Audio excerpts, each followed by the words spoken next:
Now everybody, let me tell you a story about Hollywood shame, where terrible actors and scripts collide. Oh, what a mess it is on the other side.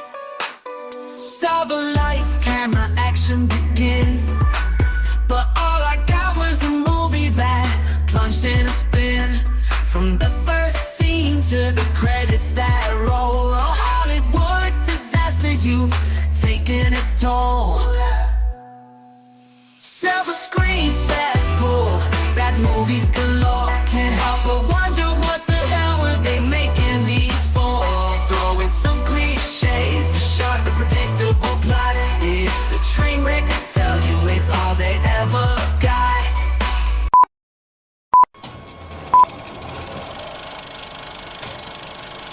And now for our feature presentation. Welcome to the Silver Screen Cesspool, where we review the pool. And now your host, the surveyor of cinema, the mocker of moronic movies, the terror of tiny town, the last known survivor of battlefield Earth, the one of many, Alan Smith-E. From 2004 comes this week's movie mistake, Retrograde. The movie stars Dolph Lundgren and some guy named Joe Montana who never even played football. The film starts in a dystopian future of 2204, and Dolph Lundgren, so well known for being a clear and well-spoken orator, is the narrator of our story. It'll be fine. Dolphy is being sent 200 years in the past to prevent space bacteria from being unfrozen at the North Pole. Hey, wait a minute. That's this year. I'm sure that's just a co-winky dink. It's fine. It'll be fine. With him is about a half dozen other people who are genetically superior. Don't worry, one of them's a black woman, to make sure we don't mistake them for future Nazis. It's not like Dolph is short for Adolph or anything. Suddenly, all the future people wearing all black motorcycle leathers mutiny on the half wearing black and red motorcycle racing leathers.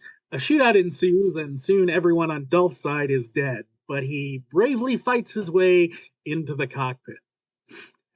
Cockpit. There he shoots someone dead, and there's a pool of blood under the dead body. I don't mean he bleeds out. I mean, in a fraction of a second, a large human-sized pool of blood is there. It's fine, though. Having borrowed CGI software from the folks who made The Scorpion King, the spaceship, and, well, all of outer space, leaves a lot to be desired, but it's fine. Meanwhile, on Earth, there are some people who look like science-y interns on a large boat doing some vague science-y shit when Dolphzilla's spacecraft crashes nearby. The next morning, the boat is heading straight for an iceberg, but it's fine. The captain says it's time to go home, but the rich capitalist funding the thing insists they continue, which is a classic recipe for disaster, but I'm sure it'll be fine. Turns out Dolpharino survived the crash, as did a few of the bad guys, and now they're hiking around in the snow. The bad guys shoot Dolphy poo, and when they go to poke his body with a stick, it turns out he's fine. They fight, and somehow all of them get knocked out and separated at the same time. The science interns, the capitalist, and some other guys are now exploring the Arctic wasteland on snowmobiles looking for the meteorites. But since the meteorites magnetized everything, their radios and compasses don't work. But since the wind only blows in one direction here, they can still find their way home. I mean, yeah, at the North Pole, the wind only blows south, but I'm not sure that helps navigate, though. They stumble upon Dolpharino's body and decide that they can't leave him there, so they quickly and easily carry him back to the ship. So apparently they weren't in as much danger as they thought they were when the snowmobiles died just moments ago. Bald bad guy who isn't a skinhead Nazi also regains consciousness, and he's even closer to the snowmobiles when he wakes up, and somehow they didn't see him at all. Dolph wakes up fully refreshed and knowing the lady science intern's name. So that's Cool. Looks like the snowmobiles are working again, and then they aren't again. And we just have 4 random dudes wandering around the snow now. I'm sure this plot line will pay off at some point. Dolph wakes up and the lady science intern is all like, damn, he's fine. Then the stationary ship lurches and everybody falls, including the dude science intern who falls on broken glass and a meteorite he collected earlier. The lady intern helps him clean his wounds, but as soon as she leaves, he wanders to the rec room and starts destroying the place. The rec room supervisor, a very important and necessary role on a science vessel for a room that consists of 2 pinball machines and a jukebox, calls the doctor for help. There's something wrong with Mac. What do you mean there's something wrong with him? His skin has changed. What do you mean his skin has changed? He's going nuts. What do you mean make a house call? So the doctor eventually wanders his lazy ass down there, and the place is trashed. Then the captain shows up too. The rec room supervisor tells them that his skin was turning red like he was being burned from the inside out, which I rewound 3 times and never saw any red skin, so, whatever, it's fine.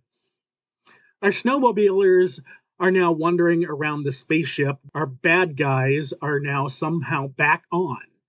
They die rather quickly at the hands of the baddies since we haven't even bothered to name them. Oh wait, I guess there's one who isn't dead because he escapes to tell the tale. Dolph is now wandering around the ship, looking for the bathroom, I guess, when he stumbles upon the sick dude who is shooting at every other person we've seen in the movie who isn't dead or one of the bad guys.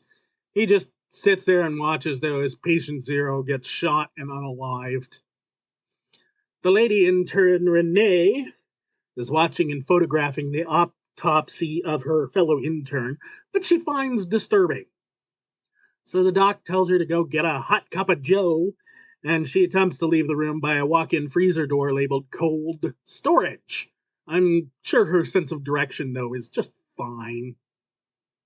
Meanwhile, Dolphy Poo is trying to convince the captain, the rich guy, a few members of the crew, and the doctor, who is magically in 2 places at once, to let him go outside and get his gear, but won't tell them why because it's classified. Then the skipper is reminded that the snowmobilers exist and they should have been back by now, but since they have had no communication with them, they must be fine. Dolph is left alone in the rec room, but stages a daring escape by lighting a fire and punching the guards. Then he acts like everything is fine, casually wandering around outside and gets his gear while the crew smashes a fake snowball with an ice pick. The last surviving snowmobiler comes jogging back, telling his tale of woe about being attacked. Doc and the science lady look at some x-rays and decide that Dolph has lung cancer, but also he has a higher lung capacity, better than anyone else, and he is, super healthy. Renee, the science gal, takes the x-rays to her room for some alone time with them, when Dolph wanders in with his gear and asking to see the meteorite fragments. She tells him that she can't without asking the captain first. So Dolph is all like, but I need to see them. So Renee is like, well, since you put it that way, fine. Dolph asks where she found the meteorites, and she tells him they turned up in the impact crater of a spaceship, so it's one of those self-fulfilling time travel thingies. The captain decides to back that ass up and reverse the boat out of the ice flow, and the bad guys decide to board the ship. So here comes the big action sequence. The bad guy shoots at Dolph's backpack full of explosives, and he's fine with that. Because he's a badass or because plot hole. While escaping, he runs into the doc, who's now infected, and he infects Renee. Dolph vaccinates her, though, so I'm not sure why he didn't do that to patient 0 in the beginning. It's fine. The crew is arming themselves to fight back with guns against the bad guys with some space weapons. They shoot each other. Sometimes they miss, sometimes they don't. A few of the good guys, including the rich guy, escape for help via helicopter, which brings the sun up with it as it takes off or something, because I swear it was just nighttime. But then it gets blown up. Dolph sends Renee to unload one of the never-ending supply of snowmobiles they seem to have so that they can make their escape. But she gets captured by the head bad guy. Dolph is planting explosives around the ship, so he doesn't notice her getting captured or escaping, but of course the bad guy tries to recapture her, and the first mate, who had been named Marcus up until this point, is suddenly now known as Max. He fights the bad guy until he's dead. The bad guy exits the boat with Renee, and Dolph leaves the boat and blows it up.